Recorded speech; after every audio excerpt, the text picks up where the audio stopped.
मशरिक़ वस्ता के बीचों बीच ऐसे इलाके हैं जहाँ यीशु रहा करते थे। उनके ज़माने में ये इलाके कैसे थे और आज हम इन इलाकों से क्या सीख सकते हैं?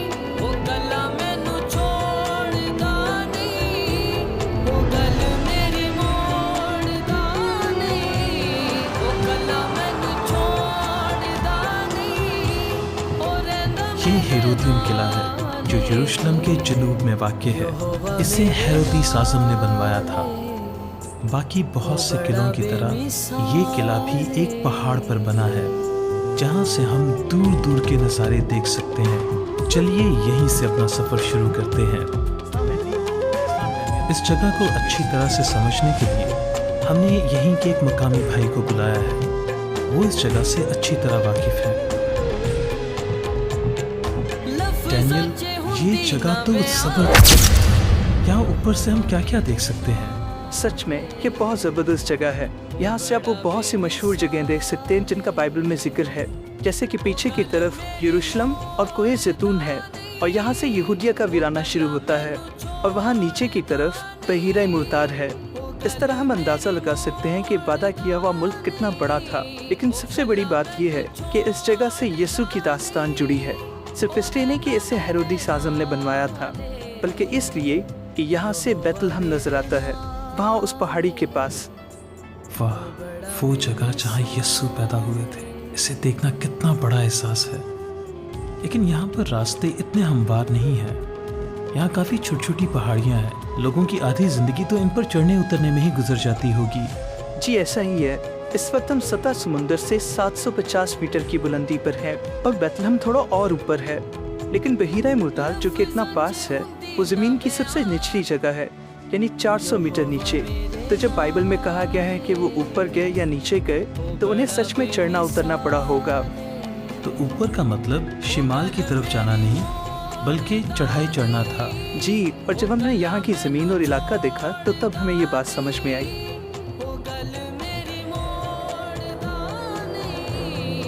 जहाँ एक तरफ जनूब में बहीरा मुर्तार सतह समुंदर से तकरीबन 400 मीटर नीचे है, वहीं दूसरी तरफ शिमाल में कोहे हरमोन सतह समुंदर से 3000 मीटर ऊंचा है।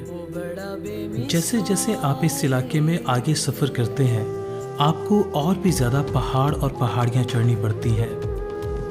यीशु के घराने को हर साल यरूशलेम में ईदें मनाने के लिए कितना लंबा सफ़र करना पड़ता था, इस बात को समझने के लिए डैनियल मुझे नासरत के पास एक इलाके में लेकर जा रहे हैं। तो यरूशलेम जाने के लिए 2 रास्ते थे और दोनों वादी से होकर गुजरते थे।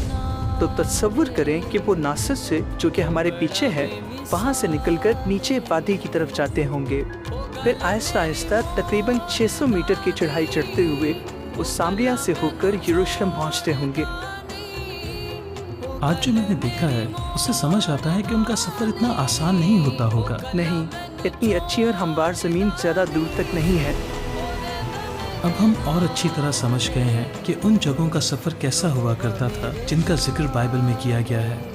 जैसे कि जब यीशु पैदा होने वाले थे और यूसुफ और मरियम ऊपर बैतलहम गए थे, तो उनके लिए ये सफ़र कितना मुश्किल रहा होगा।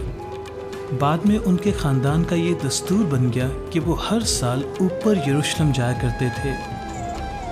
मरियम और यूसुफ को यरूशलेम में यहोवा की इबादत करने के लिए सचमुच के पहाड़ चढ़ने पड़ते थे, लेकिन उनके नक्शे कदम पर चलने के लिए हमें यहाँ आने की ज़रूरत नहीं है। हमें एक तरह से कहें तो अपनी ज़िंदगी में आने वाले पहाड़ और पहाड़ियाँ चढ़नी है, यानी हमारी ज़िंदगी में जो भी मुश्किलें आती हैं उन्हें पार करके एक दूसरे के साथ जमा होना नहीं छोड़ना है।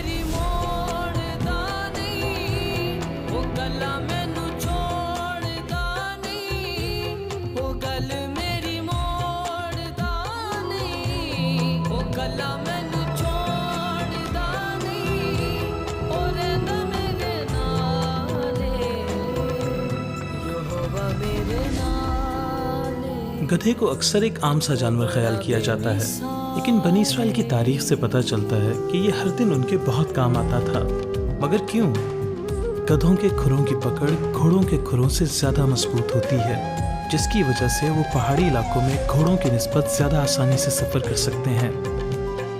गधे अपने लंबे कानों के जरिए अपने जिस्म की गर्मी को बाहर निकाल देते हैं, जिसकी वजह से उनका जिस्म गर्म मौसम में ठंडा रह पाता है। इनकी याददाश्त भी कमाल की होती है और ये रास्तों और लोगों को याद रख पाते हैं।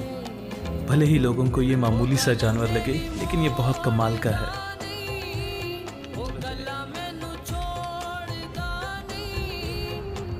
अब हम एक ऐसे जानवर को तलाश कर रहे हैं जिससे पता चलता है कि हम यहोवा की नज़र में मामूली नहीं बल्कि बहुत अनमोल हैं।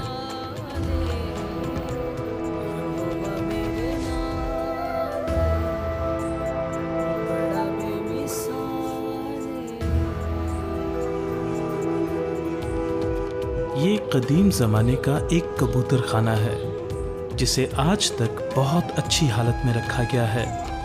पूरे इसराइल में अलग अलग तरह के कबूतर खाने मिले हैं। इसकी दीवार चूने की है और इसमें हाथों से खाने बनाए गए हैं।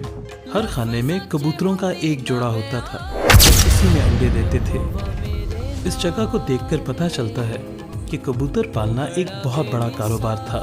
लेकिन लोग इतने ज़्यादा कबूतर क्यों खरीदते थे? उनका गोश्त खाया जाता था और उनकी बीट से खाद बनाई जाती थी। लेकिन कबूतर एक और काम भी आते थे।